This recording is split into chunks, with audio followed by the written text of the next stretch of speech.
දවසක් ඔයාලා හැමෝටම අද මම අතරේ හොයාගෙන යන ඔයාට වැදගත් වෙන පුංචි කාරණාවක් තමයි කතා කරන්න හිතුවේ.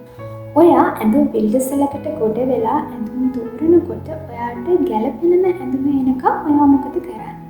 ඇඳුම් එකිනෙකට මාරු කරමින් ඔයාට ගැළපෙන ඇඳුම ඔයා තෝරගෙන තමයි ඇඳසලෙන් එළියට එන්නේ. ඉතින් එහෙනම් ඔයාට සහකරුවෙක් හොයනකොට ඔයාට ගැළපෙනම කෙනා එනකම් තෝරන්න පුරුදු වෙන්න.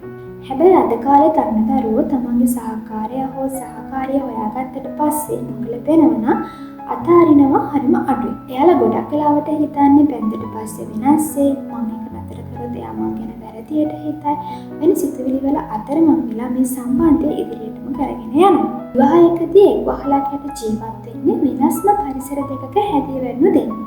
ඉතින් ඒ දෙන්නට විවාහයකට ගියාම සිද්ධ වෙනවා එකිනෙකාගේ හැඟීම් වලට ගරු කරන්න පුරුදු වෙන්න. හැබැයි අපි ආදරය කරන මොහොතේදී අපිට පුළුවන් අපේ අදහස් ගැලපෙන්නේ නැත්නම් අපේ සම්බන්ධයට තිත තියන්න.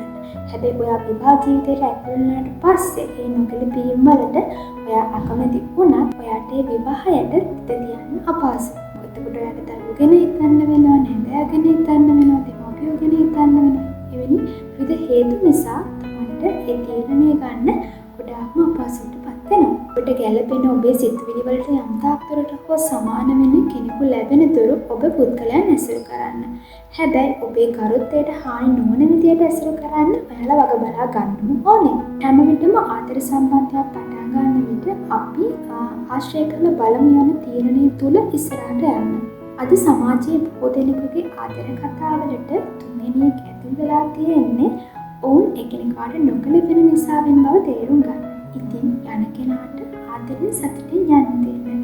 ඉතින් ඒ විට ඔබට ගැළපෙන ලස්සන ආදරයක් ඔබට හිමි වේවි. අද අපි කතා කරේ මානසික සෞඛ්‍යයට වැදගත් වෙන පුංචි කාරණාවක් ගැන. මාත් එක්ක සුළු පිරිසක් එකතු වෙලා ඉන්නවා. ඒ හැමෝටම ගොඩාක් ස්තුතියි. මම subscribe කරලා notification එක ක්ලික් කරන්න. ඉතින් එහෙම වුණොත් මම දාන වීඩියෝ එක ඔයාලට ඉක්මනට